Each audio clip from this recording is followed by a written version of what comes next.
The other thing I would also do is, Sean, people know that I do work with high net worth individuals, getting them into this country, making them feel welcomed and valued. We've got to get our settings right there. If we don't get our settings right, we really run, again, reputational risk around our integrity as a place to invest. All right. What do you think when the thing that we're not going to say is happening but clearly is, you become a New Zealand First candidate, how do you think your old mates in Labour are going to react? And will you be someone they target? Would you, hypothetically, if that were ever to happen, do you think they would come for you pretty hard? It's a really good point, and I've thought long and hard about this. I don't think the MPs themselves would. But there is in all political parties, and including the far right and the left, there is a very, very nasty cohort that have been enabled due to the power of social media. They possibly would, but my friends in Labour, we go hard. We want the same thing, and that's what's best for New Zealand. There'll be some in Labour. I mean, I've already got some messages from people in Labour saying, you're a traitor to the cause, and I've responded to all of them actually, and gone back and said, I'm sorry you feel that way. My commitment to New Zealand and my willingness to work really, really hard for what's right and to drive change is always what's driven me in politics, and that is the case, and so that won't change. But I don't know. I mean, I've spoken to some of my old colleagues. I'm still mates with them. Sean, if I had $1 in the past for everyone who said to me, you're in the wrong party, I would never have needed to fundraise. Yeah, but for me, it's just about doing the right thing and going hard for what I believe in. All right. Can I just make sure you're free of all the Labour Party stuff? What's a woman? What is a woman? Am I allowed? Well, last time I said something like this, I got in trouble. A woman is a person with a pair of Okay, I think that covers it. That may suggest you certainly have left the Labour Party. I mean, does any of your listeners disagree with that? I would say my mum and my sister. Plunkett Unchained on the platform. All right, you are on the platform. Morning, Sean. Am I mistaken, or did Stuart Nash get through that whole interview without having a dig at David Seymour? I think he did. John, how are you? Good, thanks. Yeah, I think listening to Stuart Nash, I think he sounds a bit like Clayton's New Zealand First. Okay, in what way? I think he's, I think the populist vote that comes with New Zealand First is a given. And he just doesn't seem like, he reminds me of Boris Johnson and that crowd, the way they just were sort of normal issues, but they weren't, and now after that they have reform. And so I don't think he's on the pulse of the nation. All right. I hear you. John, Okay. thank you for your call. Many, many millions of people voted Brexit because they thought this was the way to take back control of our borders. And what have we had since? 130,000 young men crossing the English Channel in dinghies. Net migration going up in 2023 to 1 million a year. There are so many people out there who feel literally betrayed. But my message to them is this. They weren't betrayed by Brexit. They were betrayed by a Conservative government elected on the back of Brexit with considerable help from myself, who never ever believed in it in the first place, who never really intended to deliver lower numbers coming into our country, and who thought they could get away with it. Well, folks, I'm back, and they won't get away with it. And frankly, they should never be forgiven for what they've done. And the last one that I found really quite troubling was this massive gulf in our perceptions of immigration. And the reason why it was such a big surprise to me is because in the last decade, New Zealand has been extraordinarily dependent on immigration for population growth and for our access to workers and skills. right? That has been the shorthand for how do we meet our skill shortages and economic growth in New Zealand. In Australia, 8% of people say immigrants don't make good citizens. In New Zealand, it's 49%. Right? As an immigrant, that's bloody scary, right?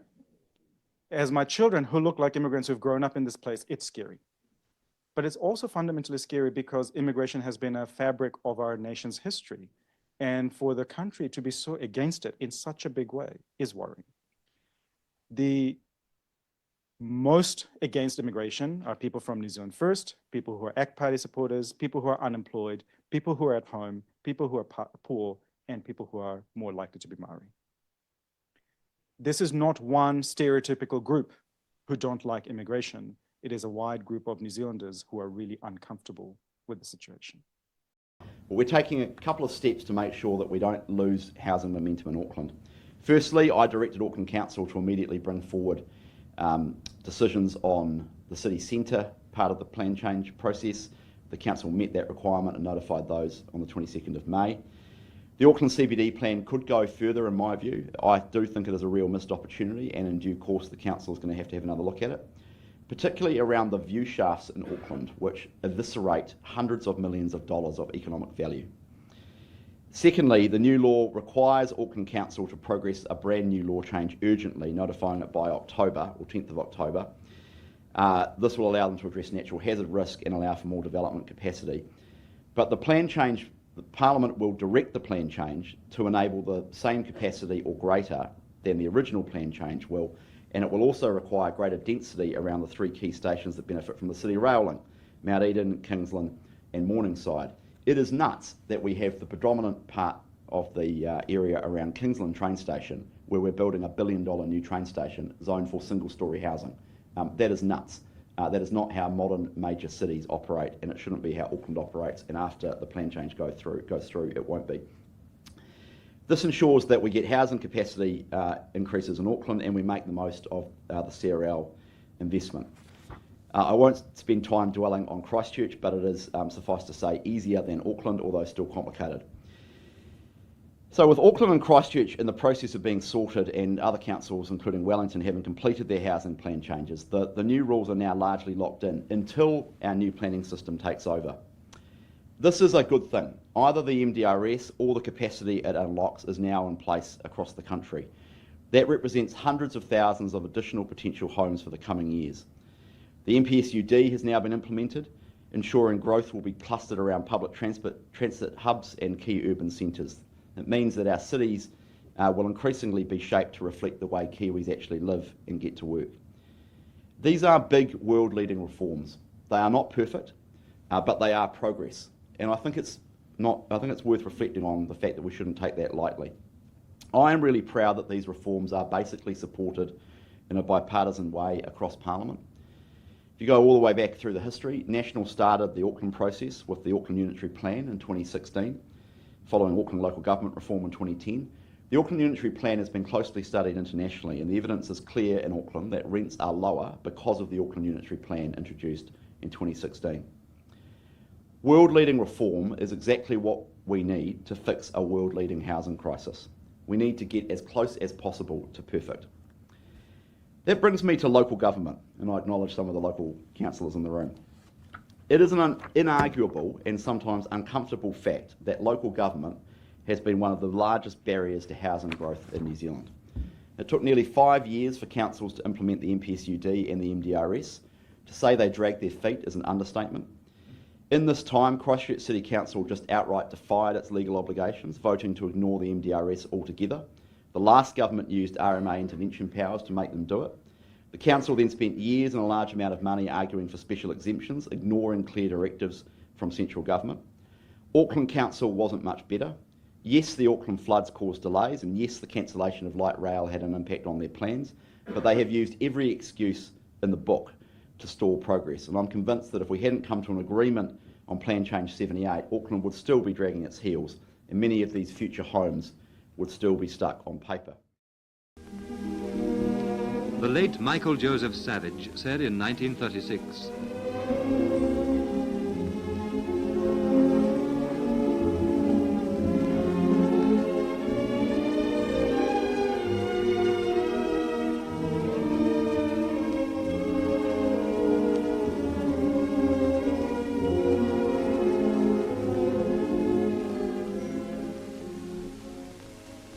wake up to find your neighbour building a 3-storey house next to your place and there's nothing you can do about it?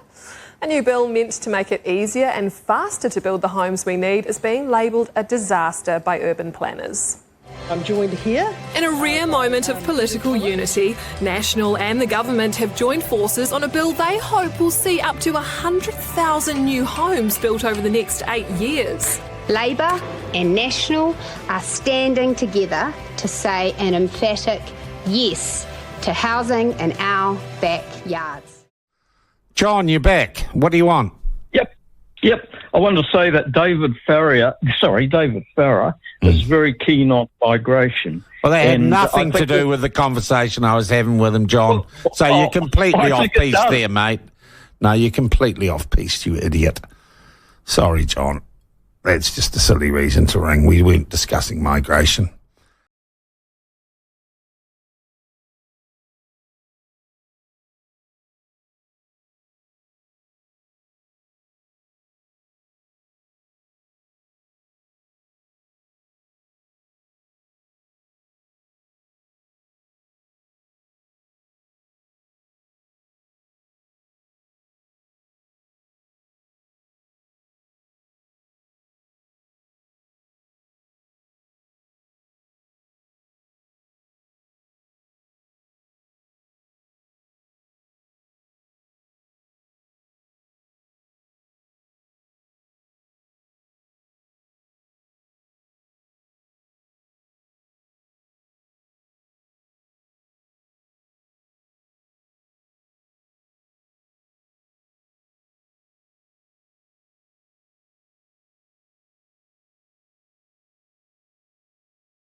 Oh, Brenda, stop being rude to John.